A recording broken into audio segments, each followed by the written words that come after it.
effort. So acknowledge that I have this. Okay, so FACTS is an organization that was created by a handful of friends about 10, 12 years ago in a church basement after services one day, and everybody was freaked out about climate change and knew something needed to be done, and they weren't sure what to do. And none of them were climate or energy experts. They just knew that they could do something. And so I find that just incredibly inspiring, because that is really in the DNA of FACTS, that we bring people together to do things that are meaningful to them and help move move climate action forward. So we say we unite people of faith and friends who share our values, and we really focus on congregational and local government solutions to climate change. And in terms of people of faith, I have told people, if you believe that there are things that are bigger than yourself, then you are a person of faith and you belong with FACTS. So faith voices are really important in the conversation about climate change, and faith-based action builds on our commitment to each other and the planet. And then also, just practically, policymakers really pay attention to the faith community. When we go in to meet with our county board members, they pay attention because we represent the faith community. Most of our work is done in Northern Virginia. We started in Fairfax County, and it's our most populous of our jurisdictions, but we're operating across Northern Virginia. So Claudia, you want to go to the next page, the next slide? So what do? So we work through congregations with their buildings and their grounds and their operations and their social action missions, and as policy advocates with local governments. So right now, our priorities are, Claudia is going to be talking about the Power of Faith initiative, which is an attempt to improve the energy performance of congregation, of houses of worship. And then we also have something we call the Tree of Life initiative, which is working on grounds, mostly in houses of worship, but also in public spaces. And then, as I mentioned, we do advocacy. FACTS is really tiny. We now have 3 full-time professional staff, which is an enormous increase from when I was first involved, and we had 1, and we're looking to hire a 4th. We have almost 3,000 individual supporters and about 225 faith communities who participate with us. We are getting funding right now from the Federal Department of Energy. The initiative that Claudia is leading is funded by the DOE Building Up initiative, as well as Fairfax County government. But we rely on volunteers to get things done. So I really, if you are not already participating in FACTS, I encourage you to register, get involved, at a minimum, get our newsletter, but also I hope you will, think about getting involved in your local jurisdiction. So with that, I'm going to turn it over to Claudia to talk about the program. Thank you. Right. Thank you, Julie. Okay, so first we're going to talk about what the Power of Faith is. So like Julie said, Power of Faith is our Department of Energy funded program. The mission of the program is really to connect houses of worship with experts and coaching and peer support, so they can go through the process of these energy upgrades and ideally reduce their carbon footprint. The goal is really to kind of bridge that gap between faith-based communities and some of this knowledge that is sometimes a little niche and nuanced and maybe a little difficult to navigate if that's not what you have a background in. So as in the Power of Faith program, we work with congregations to do a few things. We will help you track your energy usage so that you can see, where there's room for improvement.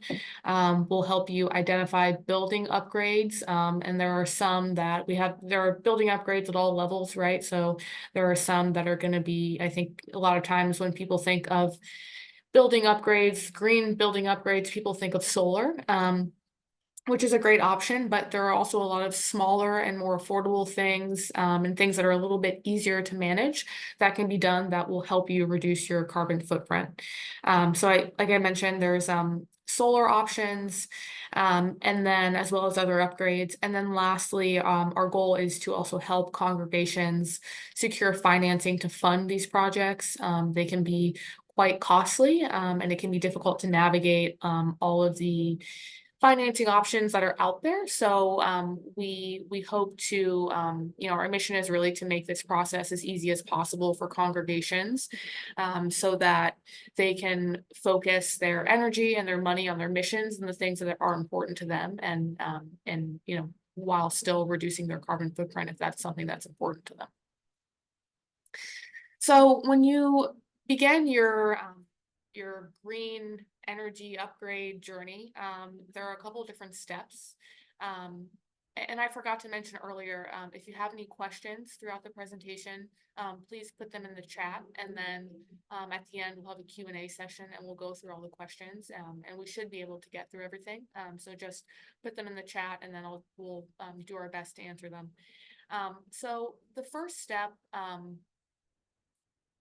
with getting through an energy upgrade is getting registered in the Energy Star Portfolio Manager. And we actually have a webinar link on this or a clip that is quite helpful, and that'll kind of walk you through every step. And so I will send that over when this is done. But it's a free online tool, and it's going to provide your congregation with kind of an overview of your current and past greenhouse gas emissions and where your energy use is at. And so once you've got this data inside the portfolio manager, you can see how your building compares with other buildings.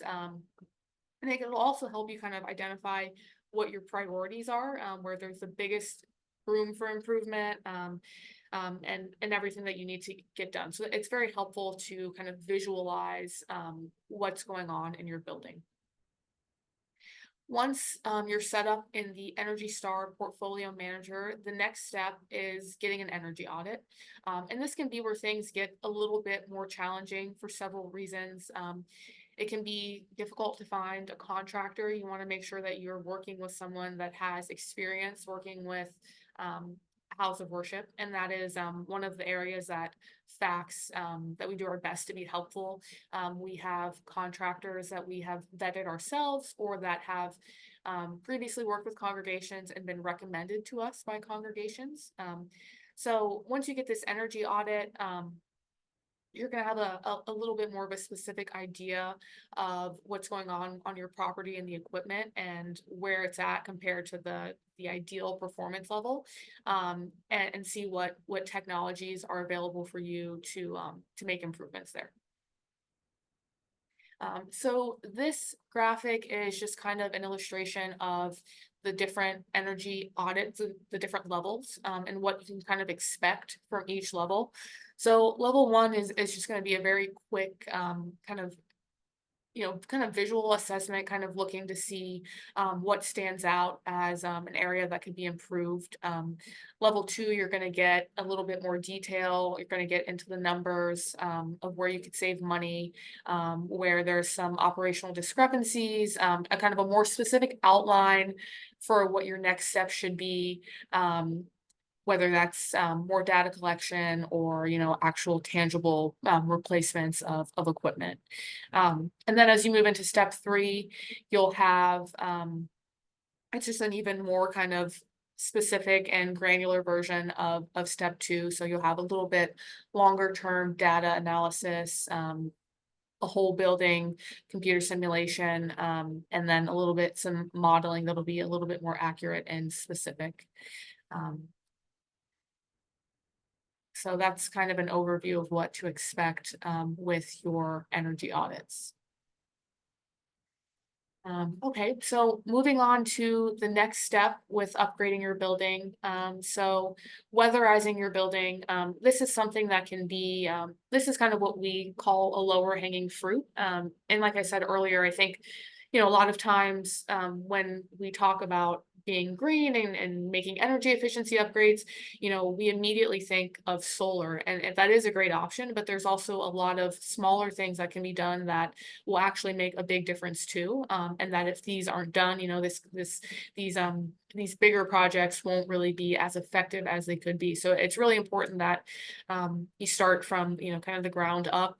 So things like insulation, window glazing, um, using rooftop building materials with reflective surfaces. All of these things are small things that will add up and help you conserve energy and make your building more efficient.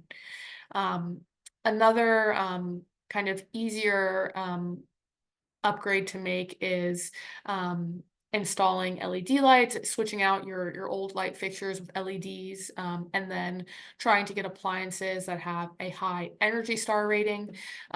Those are also things that will reduce the energy that your building uses. Energy Star rated appliances are known to be very efficient and will help you help the overall efficiency of your building. And then here, this is just an illustration of all the places where there can be, there's room for improvement in a building there, or there can be. So, there's all these little places that we don't think of that contribute to energy loss or energy inefficiency. So this is kind of just to show you where there's a lot of opportunity to improve things, whether it's the windows or the outside the door. Sometimes there's cracks around the door.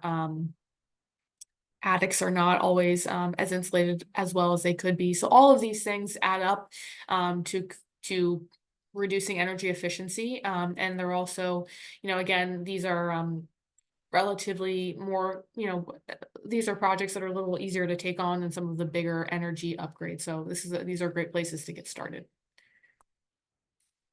Okay, so still on step 2, continuing to upgrade your building. Another piece that's important here is ensuring that your HVAC is operating efficiently. So there's a few ways you can do that. Getting an annual preseason checkup, that's very helpful. Making sure that it's clean, the air filters have been clean and inspected and changed out.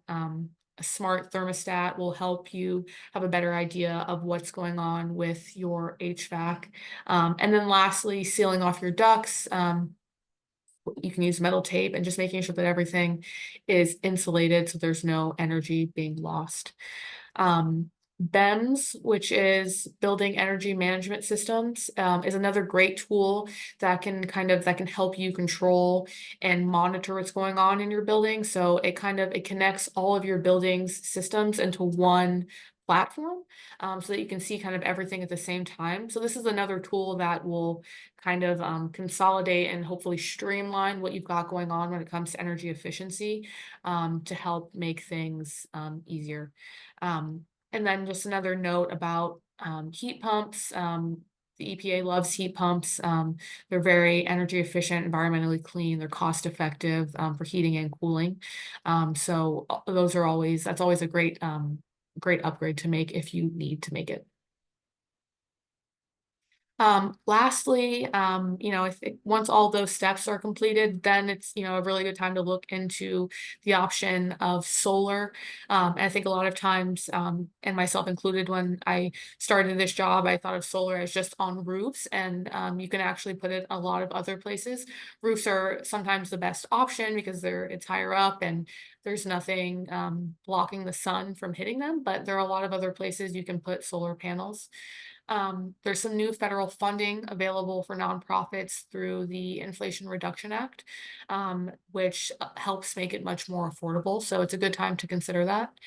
And then lastly, like I mentioned earlier, a big part of what FACTS does and our mission and goal in working with congregations is guiding you towards the best funding options and contractors that are available for these upgrades, to make that process as easy as possible for you.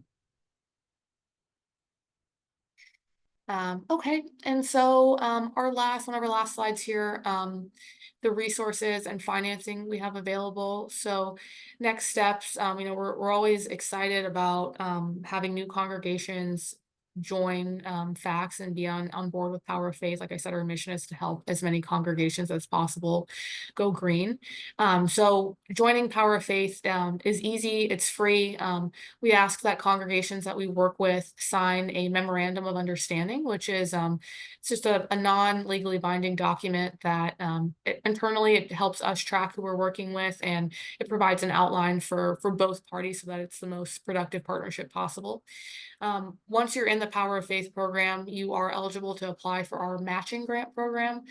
We match funds up to 2,500 for energy upgrade or energy efficiency related upgrades. So that can be if you need to get an audit, if you want to replace your LED lights, if you're looking to upgrade your HVAC. Those are all things that would be you could be eligible to apply with for the matching grant program. Another note with the matching grant program is that we understand that $2,500 can be a lot of money, and so we don't always expect it to be a 50-50 match. The idea is that we want to just kind of help people get over the hump if they need it.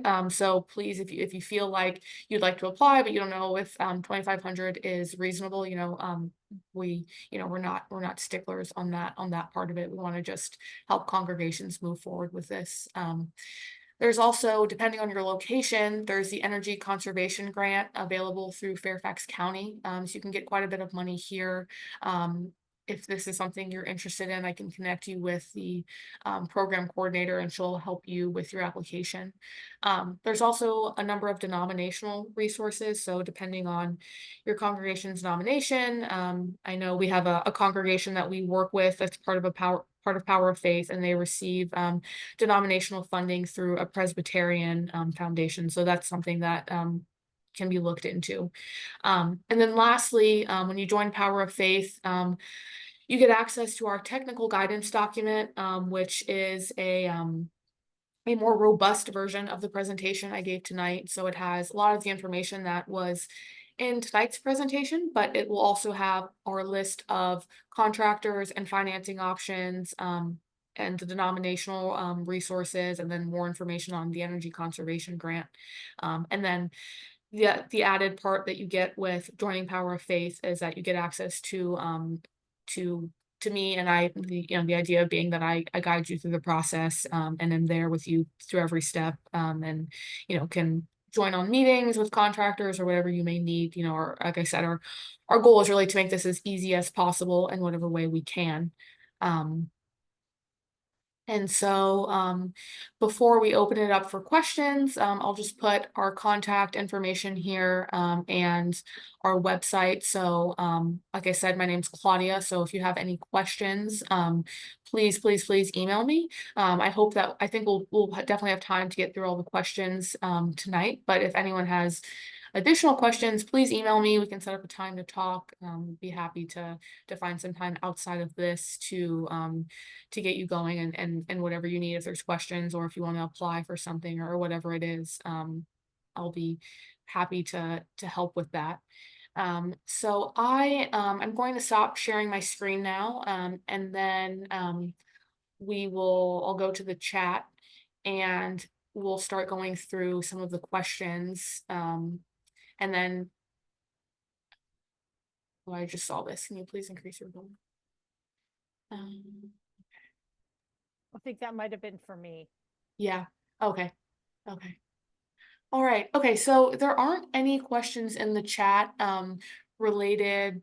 Oh, Julie, do you have a question? I do. I was going to suggest that you talk about audits and what Okay. does it take to move from, from this, like, oh, I'm very interested in this, to Mhm. actually getting an audit. That's actually a pretty challenging process. So can you explain what is the journey from here to the audit? You've talked a lot from the audit forward, but Yeah. the first tranche is important and hard. Yes, it is. Yeah. Yeah. Thank you for that question. So I would say the first step is, you know, there's a few steps. I would say the first thing is funding. I think it's important to make sure you have the funds to be able to afford that. Generally, a level one audit is around can be up to $5,000, which is can be a bit pricey. So I think making sure the finance side of things is nailed down is important.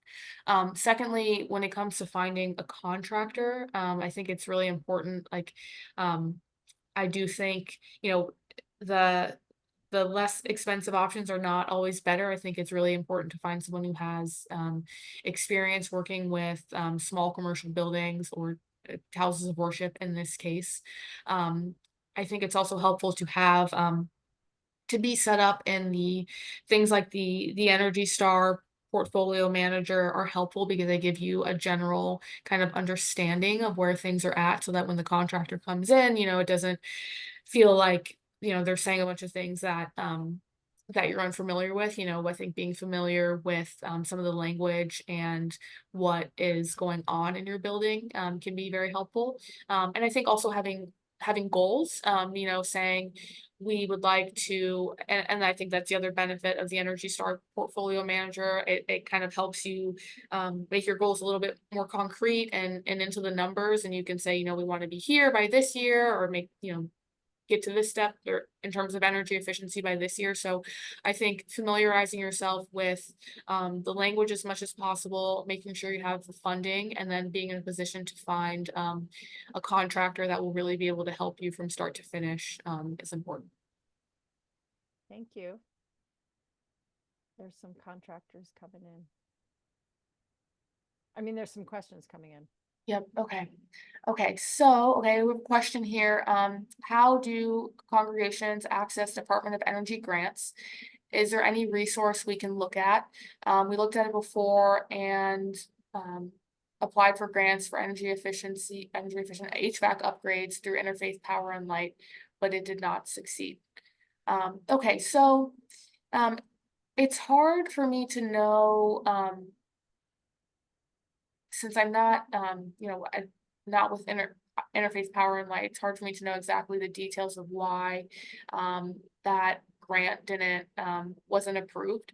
But the grants can be challenging because they do ask for a lot of specific information. So I think that's another. I think it's helpful when applying for these grants to have someone to kind of guide you through this process.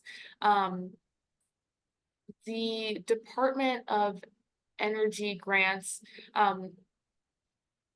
So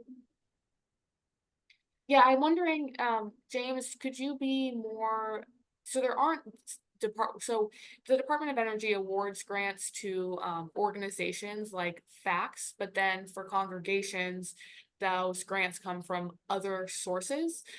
So like I said, there are grants available through counties, like Fairfax County has a grant that's available.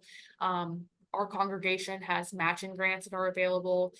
There are denominational grants, and then there's some federal grants. And then all of this, like I said, is available in our technical guidance document. So once you join Power of Faith, we're able to send that out. I hope does that answer your question, James?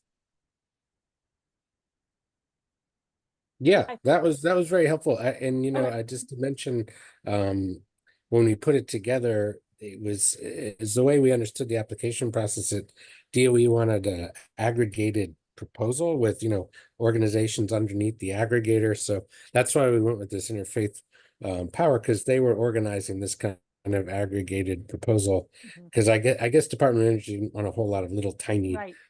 proposals, so they one big one would distribute to the other. So it didn't work. I mean, we put together all this, as you say, there's a lot of detail and requirements about what to put into the application. But yeah, this is super helpful. And yeah, I think I'll go back to our board and propose to join your group. I mean, we are not experts at this and don't know how to navigate it, to be totally honest. So Okay. Yeah, I understand. It's it can be difficult. I'm not familiar with that IPL application, but hopefully we can find one that you can apply for and have some success, and we're happy to help you through that application.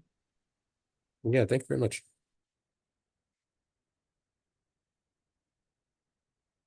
Okay, Maddie, thanks for your response. Maddie just responded and said, that was a national interfaith power and light grant that they applied for and did not get. Okay, thank you, Maddie. Okay, and then above that, we had another question. How many contractors has FACTS vetted to date?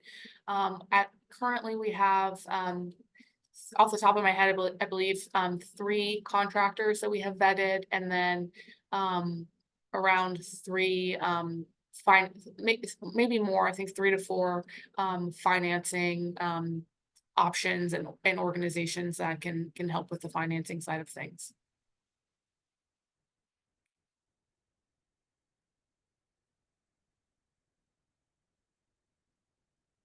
Our next question from Diane, with regards to audits, we had good luck starting with an audit funded by Dominion Energy. The vendor, Trinity, assessed all of our lighting and HVAC systems. Dominion pays for any new light bulbs. Church has to, sorry, this thing keeps popping up, has to pay for labor and installation. The facts technical document has been very helpful. We plan to go forward with a level 2 audit. We're trying to sort out what is included, so as not to duplicate between efforts. Okay, yeah, this can be tricky when you have multiple kind of projects going on at the same time, and it sounds like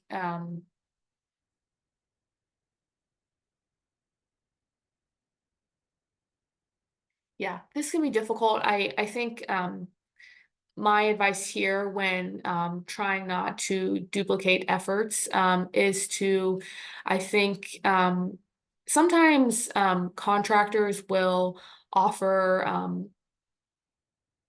not all, and I don't want to promise free things, but sometimes they will offer to give kind of a free there are free services that you can get, so maybe like a cleaning of something or like a quick replacement, and that can kind of avoid you paying for multiple things at the same time. I'm not sure if that makes sense, but I would ask because sometimes contractors will include the price of the audit along with the assessment, and the assessment includes some kind of helpful things like I know we had a congregation that we worked with that they were able to get their HVAC cleaned for free, and that was included. So I think asking to see if there's anything you can get free of cost up front might help you to not duplicate your effort between the audits. Thank you. Yep. I'm just reading through the next question.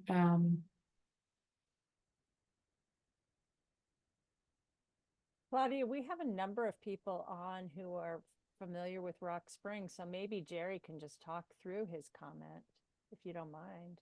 Yeah, They have absolutely. tremendous experience. They really can be a good model for folks. Well, thanks, Julie, and thanks everyone.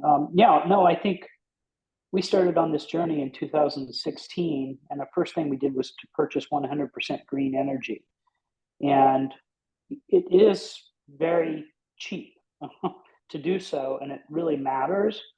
The next thing we did was an audit in 2018, and it was a high-level audit, and it showed remarkably how much we were wasting. We were spending $37,000 a year on HVAC and energy usage, and the audit showed that we could drop that to $5,000 a year. And it was very, very important to show the congregation through that energy audit, which you guys are sharing with us, what we were wasting and what we could save. And it was really a pivot point for us. We also, before we had the Inflation Reduction Act and all the things that you've shared here, thank you so much. We had an endowment that allowed us to borrow against at 4% or 3% interest, which, that's hard to get.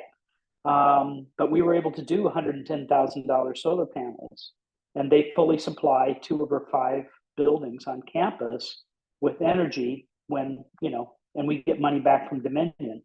But not everybody can do that. Not everybody has that kind of endowment. Not everybody has the resources that we did to undertake that. So what I was trying to share in the comments section is, by far, the most important steps you could take are the energy audit to find out where you're really wasting your money.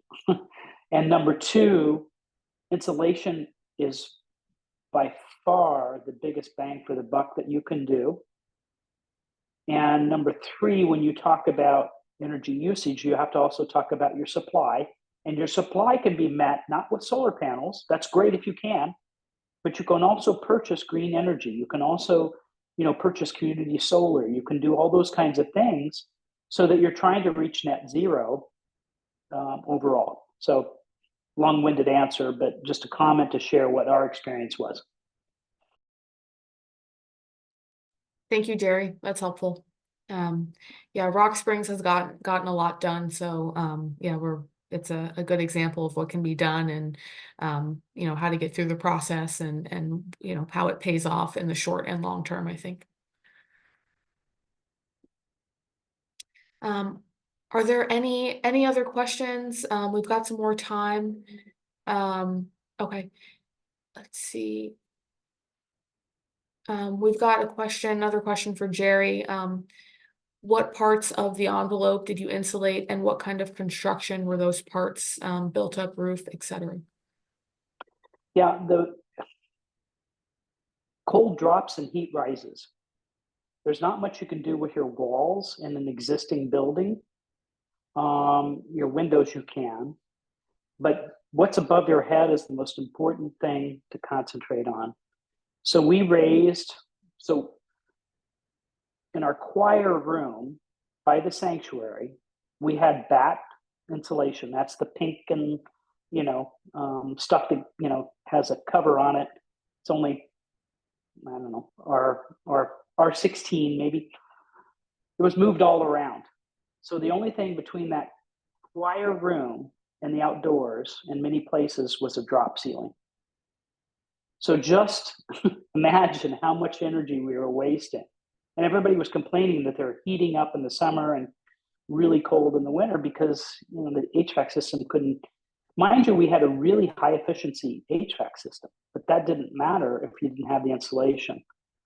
So we went with R35 insulation wherever we could put it in all 5 buildings. The parsonage, the sanctuary. There was one building that's very difficult to do because of the access to the attic, but everywhere we could, we put that insulation as deep as we could in a reasonable fashion. I will give you 2 examples from my own experience. 2 homes. I spent $4,000 to do R60 insulation above. Payback was 2.5 years. That's it. $4,000 in 2 homes, 2.5 years payback. From there on, gravy.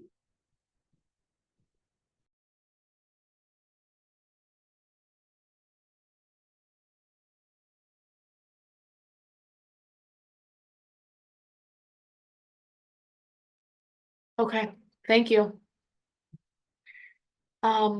Okay, our next question: are emissions estimated in energy audits? Yes, they are.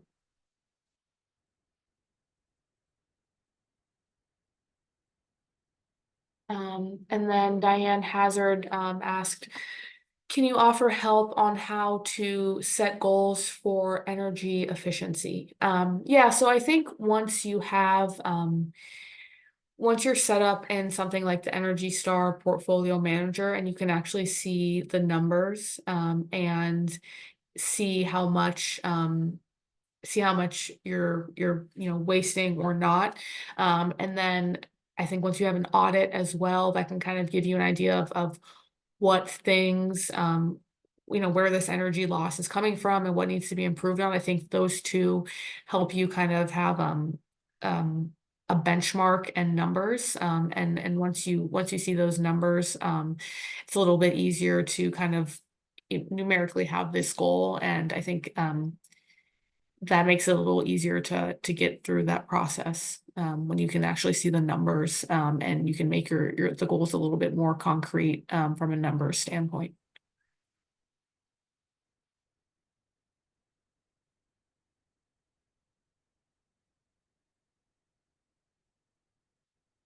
Okay, next question. If you purchase green energy, where does it come from? The same power company, with the promise that it's not from fossil fuels or from a different power company? I'm not sure I understand this question.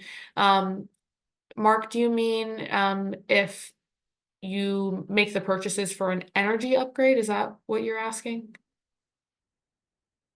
Actually, that's what one of the things that he was just talking about was purchasing green energy. Can you maybe just explain how that works? Who you're paying? What are you getting? Is it an offset or are you purchasing green energy?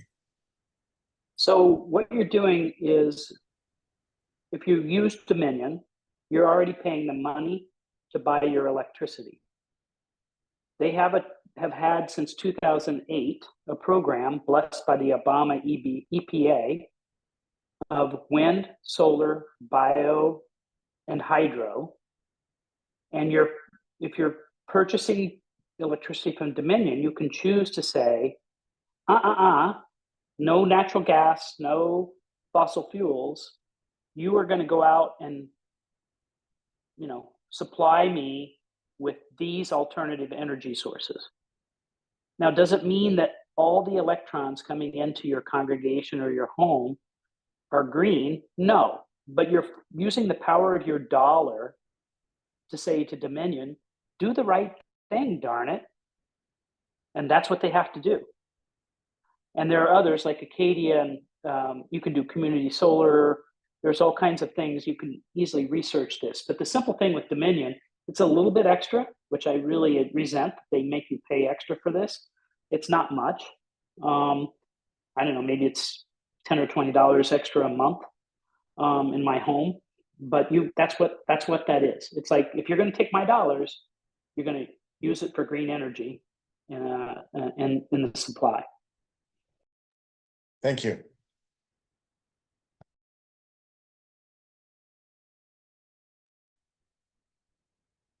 Thank you, Jerry.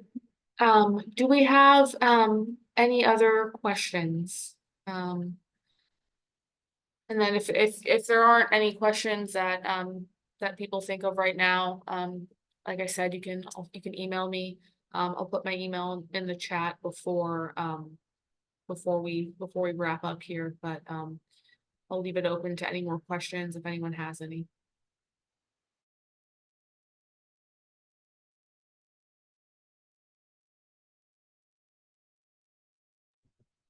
Claudia?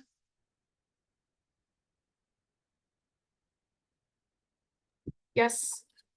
Yeah, I just wanted to point out that I think it was in the part of the newsletter from the Arlington Hub that we learned about a solar tax credit in Arlington, which we are just for our home. We are currently applying for, did not know about it, and it's valuable. Comes off your property tax. And I think that it's also available in Fairfax County. I can't be sure about that, but it is. Just so people know about that. Yeah. Thank you for mentioning that. Yeah, that's somewhat new. I'm more so on the energy side of things, or the upgrade side of things. So I haven't been working on that as much, but that's definitely a great option for people and congregations to take advantage of. So thank you for bringing that to our attention.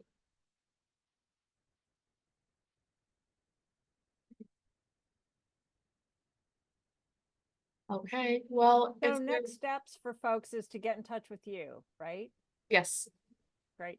Yeah. Thank you so much for doing this, Claudia. Yeah, I'm happy to see so many people on. I hope this was as helpful as possible. Like I said, please email if you have any questions. And then thank you everyone for your questions and feedback.